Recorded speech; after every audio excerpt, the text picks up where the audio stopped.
आहे का नाही ती इथं आल्यानंतर कळते. बघा कसलं भारी माहिती का वातावरण जबरदस्त.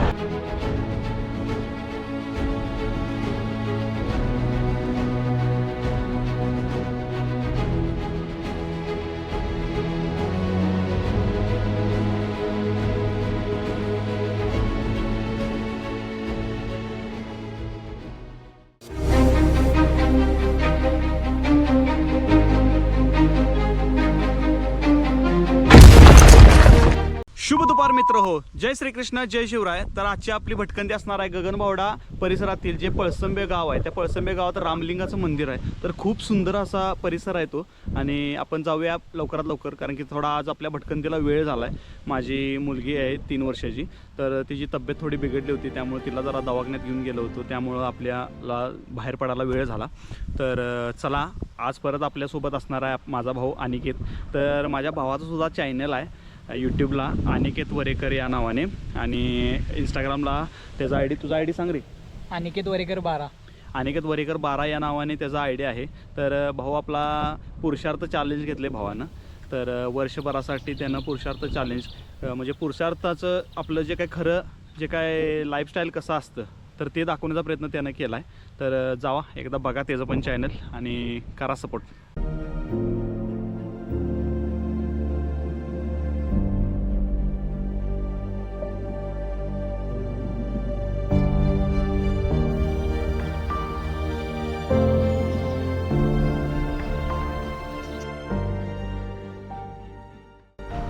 एस टीवाले आहेत, त्यांचं जरा शूटिंग करूया. ते म्हणतात माझं शूटिंग करा. त्यांचा मोबाईल घेतला आहे, यांचा शूट करायचा आहे. त्यांचा मोबाईल घेतला आहे, त्यांच्या ह्याच्यात त्यांच्या लालपरीचं शूट करायचं आहे. जरा कुठं पाऊस चालू झाला आहे आणि हे बघा, हे बघ रेनकोट घालायला लागला. अरे मर्दा, पाऊस तरी एवढा मोठा आहे का सांग, रेनकोट घालायला आलायस. सह्याद्रीत आलोय आपण, पाऊस एवढा मोठा आहे, सह्याद्रीत आलोय आपण. जरा जरा जरा जरा बारीक चालू आपला पाऊस आणि त्यात तू घालायला रेनकोट. गाडी चालवायला म्हणजे काय झालं, एवढा कुठं पाऊस लागतोय. चल आवर लवकर, वेळ झाला आधीच. रेनकोट घातला आणि पाऊस गेला. हे बघा भावानं आता रेनकोटचं महत्व कळते बघा. इकडे बघा आता रे. अरे मेन आता मोठा पाऊस चालू झालाय रे. काय काय चालते हो, रेनकोट पाहिजे.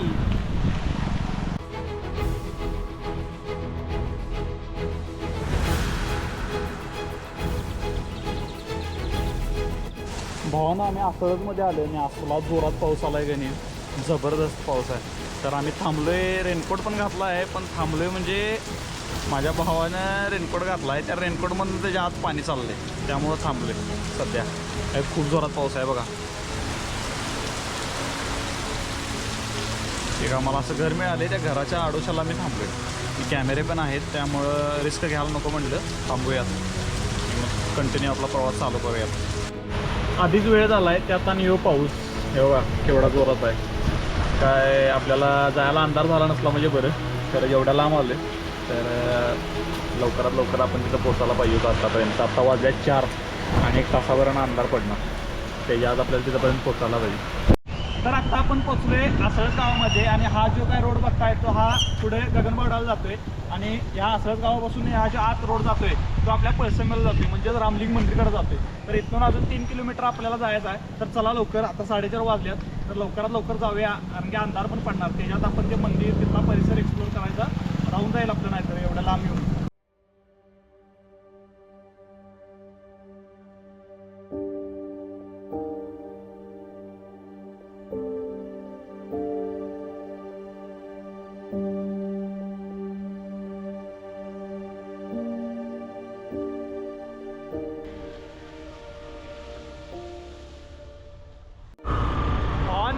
पावसाळ्यात फिरायची जी मज्जा आहे का नाही ती इथं आल्यानंतर कळते. बघा कसलं भारी वाटतं का वातावरण, जबरदस्त. तर फायनली मित्रांनो आता आपण पोहोचलोय रामलिंग मंदिरच्या परिसरात आणि जाऊया खाली. इथं खाली मंदिर आहे, तिकडच्या साईडला खाली मंदिर आहे आणि जाऊयात आपण मंदिर बघूयात. थोडा धबधबा पण आहे, खूप सुंदर असा आपल्याला निसर्ग पण पाहायला मिळतोय आणि पाऊस पण जोरदार यायला लागलाय. चला जाऊयात आपण बघूयात. तर मित्रांनो अवघड झाले, इथं जे काय पर्यटक आलेले ते सांगायला लागल्यात की खाली मंदिराच्या साईडला एवढा पाण्याचा फ्लो आहे की जाताच येत नाही पाण्यात. तर चला जाऊन बघूयात आपण एकदा, एवढ्या लांबनं आपण आलोय ते बघण्यासाठी. गगनगिरी महाराज जे आहेत त्यांच्या आश्रमात आता आलो आहे आणि इथं काय नाव म्हटलं दादा तुमचं? राजाराम माने. राजाराम माने हे दादा आहेत. तर ते आपल्याला सांगायलेत की दादा पाणी भरपूर आहे खाली. पाण्याचा फ्लो भरपूर आहे, पाऊस आमच्याकडे भरपूर असतो हां, आणि कधी पाणी वाढेल हे सांगता येत नाही. आता आम्हाला वाटलं इथून खाली मंदिर असेल, पण इथून मंदिराकडे जायला रोड आहे, पण ते सगळं आपली चपलं रेनकोट इथं काढून पुढं ते परत जायला लागणार आणि तिकडं परत पाऊस आला की आपण भिजणार. आता तसं ऑलरेडी भिजलो आहेच, पण जास्त भिजायला नको उगाच. आतले कपडे थोडीफार ओली झालेत, नाहीतर जास्त ओली झाली किंवा ते रेनकोट घातला की परत थंडी वाजणार. तर जायला संध्याकाळच होणार आहे. त्याच्यामुळं इथून वर जाऊन दुसऱ्या साईडनं तिकडून असं वर गेल्यानंतरनं रोड आहे, म्हणजे खाली जातोय तिकडे धबधब्याकडं. तर चला जाऊयात आपण धबधब्याकडे. आत्ता आम्ही इथं गाडी लावल्या आणि आत्ता मंदिराकडे चाललोय. तर चला जाऊया पटपट पटपट पट. हे चल बाबा लवकर.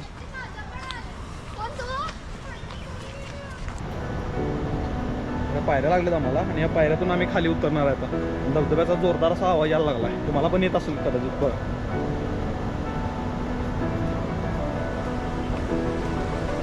खूप मस्त असं खतरनाक.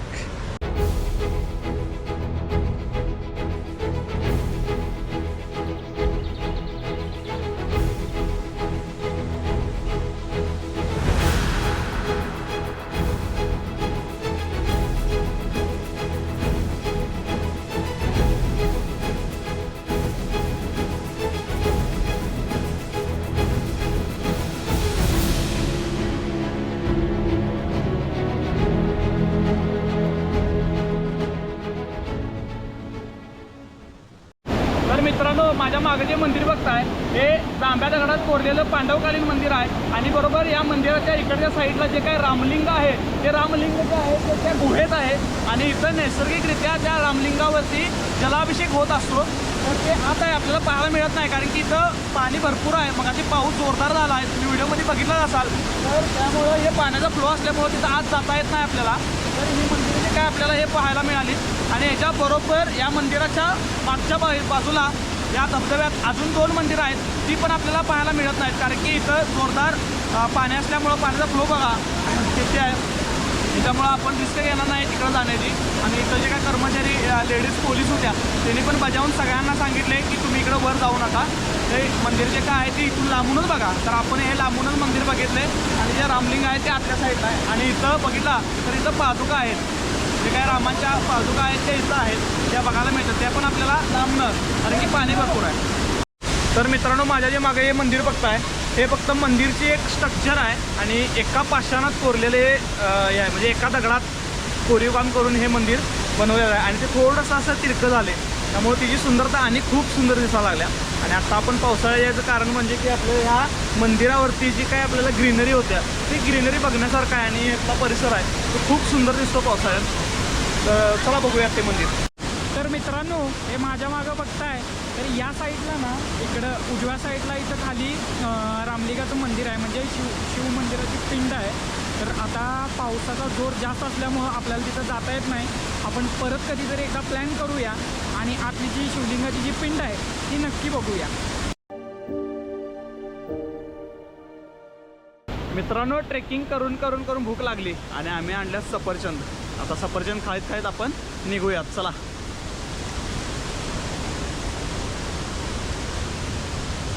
तर मित्रांनो, आम्हाला रामलिंग मंदिरमध्ये राजाराम माने म्हणून मगाशी जे काय व्यक्ती भेटलेले तर ते आत्ता इथं आल्यात.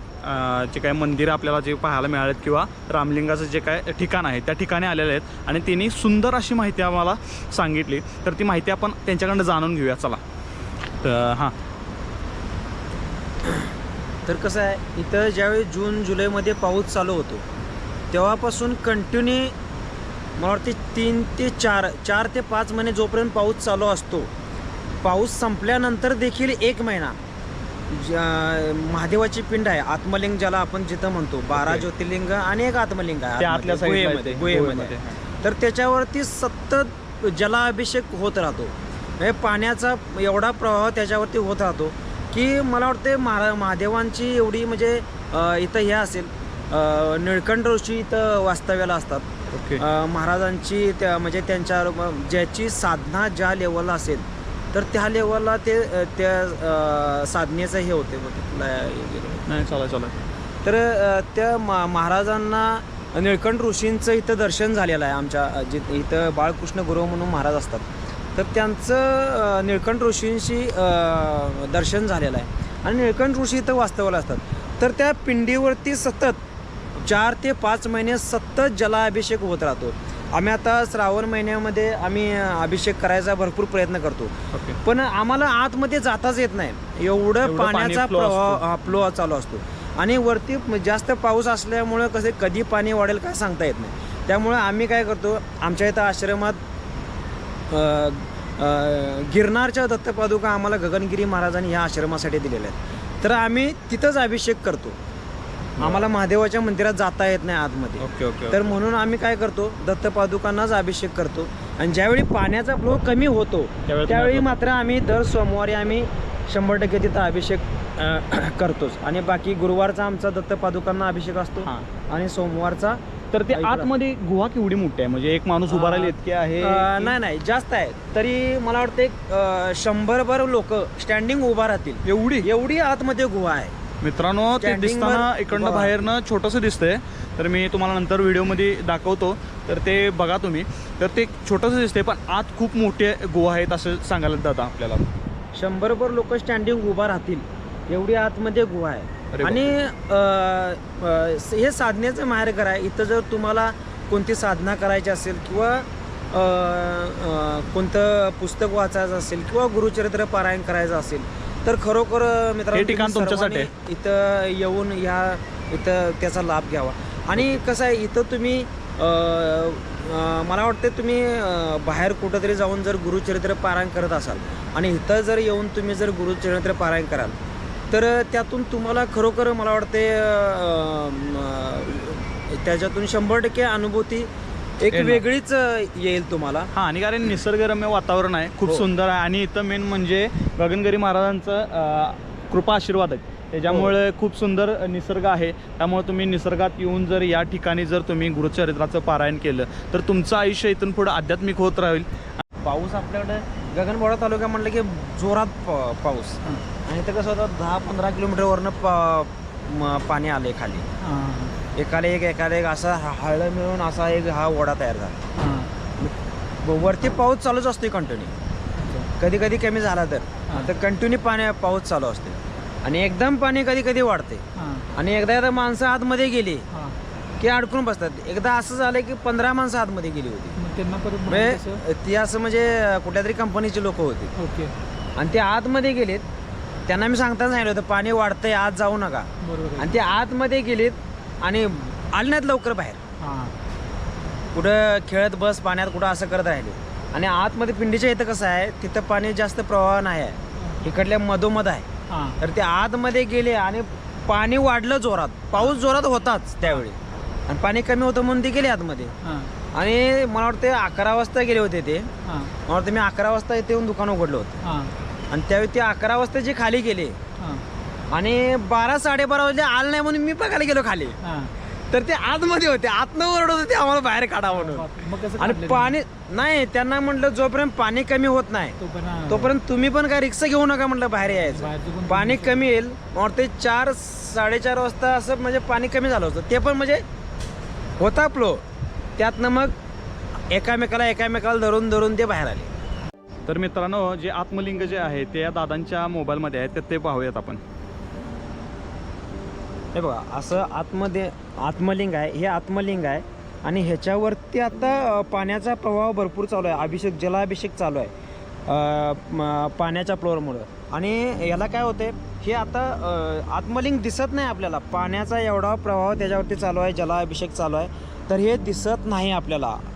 जरी तुम्ही तिथं गेलात तरी तुम्हाला हे बघायला मिळणार नाही. कारण का याच्यावरती पाण्याचा प्रवाह चालू असल्यामुळं, अभिषेक चालू असल्यामुळं हे दिसत नाही.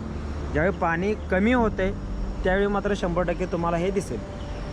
तर मित्रांनो, आता वेळ आलेली आहे घराकडे जायची. आणि आता आपण खूप एक दिवस या ठिकाणाला दिलेला आहे. खूप सुंदर असं एक ठिकाण होतं, खूप भारी आहे. जर आलात तर तुम्ही इकडं काळजी घ्या. दंगा मस्ती वगैरे असं काही करू नका, कारण की हे तीर्थस्थळ आहे आणि गगनगिरी महाराजांच्या आशीर्वादानं हे जे काय आहे इथले लोक हे सगळं व्यवस्थित जतन करून ठेवले आहे लोकांनी. या तर मागं जी काय मंदिरं आहेत ती तुम्हाला मी व्हिडिओमध्ये दाखवलीच आहेत. तर खूप भारी वाटलं, खूप मस्त आमचा एक्सपिरियन्स होता आणि निसर्ग अनुभवायला मिळाला. खूप भारी वाटलं, कधी ऊन कधी थोडा पाऊस, तर असं होतं सगळं आमचा आजचा प्रवास. तर आमचा हा प्रवास तुम्हाला आवडला असेल तर माझ्या चॅनलला सबस्क्राईब करा. तर व्हिडिओ आवडला असेल तर व्हिडिओला लाईक करा. तर व्हिडिओवर काय तुम्हाला प्रतिक्रिया द्यायची असतील तर तुम्ही त्या व्हिडिओमध्ये द्या आणि जास्तीत जास्त लोकांपर्यंत हा व्हिडिओ पोहोचवा, म्हणजे शेअर करा आणि बेल आयकॉन आहे ती पण दाबा. आणि एक सर्वसामान्य मुलगा, आता जर माझं बघायला गेलं तर मी एक सर्वसामान्य घरातून आहे आणि मी हा यूट्यूबचा प्रवास जे काही संघर्ष सुरू आहे माझा, तर यामध्ये प्लीज कृपया करून तुम्हाला एक विनंती आहे, तर माझ्या चॅनलला जास्तीत जास्त सपोर्ट करा. तर हे चॅनल जास्तीत जास्त लोकांपर्यंत पोहोचू दे, कारण की ह्या चॅनलच्या माध्यमातून आपण कोल्हापूर असो, पण इथून पुढचे माझे प्लॅन आहेत ते प्लॅन पण मी तुम्हाला व्हिडिओच्या माध्यमातून दाखवतो. तर खूप सुंदर पद्धतीनं आपण जे काय लोकांना फिरता येत नाही निसर्गामध्ये, त्या अशा लोकांना आपल्या चॅनलच्या माध्यमातून सगळी ठिकाणं पाहायला मिळतील. हाच माझा उद्देश आहे व्हिडिओ बनवण्याचा. तर प्लीज कृपया करून सबस्क्राईब करा आणि तुमच्या सपोर्टशिवाय पुढं जाणं इम्पॉसिबल आहे. त्याच्यामुळं तुमचा सपोर्ट तुम्ही लोक द्याल ही मला एक आशा आहे आणि मी माझा जे काय प्रयत्न आहे तो मी 100% करायला लागलो आहे. एक खरी मेहनत घ्यायला लागलो आहे. तर ह्याला तुमची साथ पाहिजे, त्याशिवाय इम्पॉसिबल आहे. तर भेटूया अशाच नवीन भन्नाट व्हिडिओमध्ये. तोपर्यंत बाय. नमस्कार मित्रांनो. तर आपले हे मोनूभाई बिहारमधून 12 ज्योतिर्लिंग 4 धामसाठी निघालेले आहेत. तर ते काल आपल्या कोल्हापूरमध्ये आलेले आहेत. तर आपण त्यांची थोडीशी पाहुणचार आपण केलेला आहे कोल्हापूर पद्धतीनं. आणि भाऊ आपल्या आज घरी काल घरी राहिलेले. तर आता ते इथून पुढं त्यांच्या प्रवासासाठी निघणार आहेत. तर बोलिये भाई.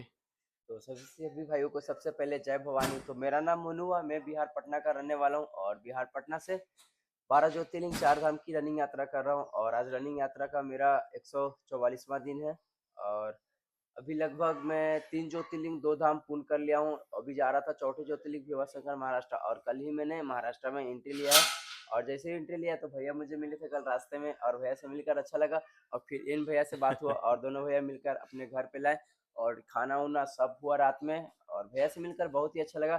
और हमारे भैया का यूट्यूब चैनल भी है, भैया थोड़ा सा बता सकते हैं? अक्षय वरेकर व्लॉग करके मेरा और जो वीडियो देख रहे हैं ना भैया का ये चैनल है, तो जैसे आप लोग मुझे सपोर्ट करते हैं तो ऐसे मतलब जो भी हमारे यात्रा में सपोर्ट करते हैं ना भी करते हैं उनको भी आप लोग का हाथ सपोर्ट करना, क्योंकि भैया बहुत ही ज़्यादा मेहनत करते हैं। स्ट्रगल मैंने देखा भैया को और बहुत अच्छा जगह पे जाके अपना जो वीडियो होता है वो शूट करते हैं, मतलब थोड़ा सा रिक्स लेते हैं और उस वीडियो को शूट करके आप लोग को दिखाते हैं। तो भैया को भी ज़्यादा से ज़्यादा सपोर्ट करिए कि भैया को भी अंदर से मोटिव मिले कि मैं भी ऐसा करूं और लोगों को और अच्छा चीज दिखाऊं। ओके भैया, धन्यवाद। धन्यवाद, मिलके अच्छा लगा। अच्छा लगा आपको, आपकी आगे की जर्नी के लिए शुभकामनाएं हमारी। और कुछ भी यहाँ पे कोल्हापुर में फिर भी कभी आओगे तो तो हमारा हम full जरूर support फोन रहेगा। करना। और मतलब आपने कोल्हापूरच्या सर्व लोकांना हेच सांगू इच्छितो की ह्या बिहारच्या एका मुलग्यानं एवढं म्हणजे स्वतःच जीवन रिस्क किंवा प्रत्येक वाटेवर Struggle, त्याला काही संघर्ष आहे. येत नाही तरी सुद्धा त्यानं हा प्रवास जर्नी चालू केलाय. तो भावाला नक्की सपोर्ट करा आणि जय महाराष्ट्र. भावाला खरंच तुम्ही सपोर्ट करा, कारण की यांचं लाईफ जर बघितला तर खूप संघर्षानं भरलेलं लाईफ आहे. त्याच्यामुळं एवढं सोपं नाही आहे की आपल्या घरापासून एवढे, मला वाटतं आता 7,000 किलोमीटर त्यांचं कंप्लीट झाले. तर एवढ्या लांब येऊन सगळ्या गोष्टी, राहणं खाणं पिणं किंवा त्यांचे गॅजेट्स असतील तर ते चार्जिंग करणं सगळ्यात मोठं हे चॅलेंज आहे त्यांच्यासाठी. तर मित्रांनो खरंच यांना सपोर्ट करा, सपोर्टची खरंच गरज आहे त्यांना. तुम्ही सपोर्ट केला तर ते कुठं आणि पुढंपर्यंत जाऊ शकतील. त्यामुळे तुमचा सपोर्ट महत्वाचा आहे, त्यामुळे तुम्ही सपोर्ट करा.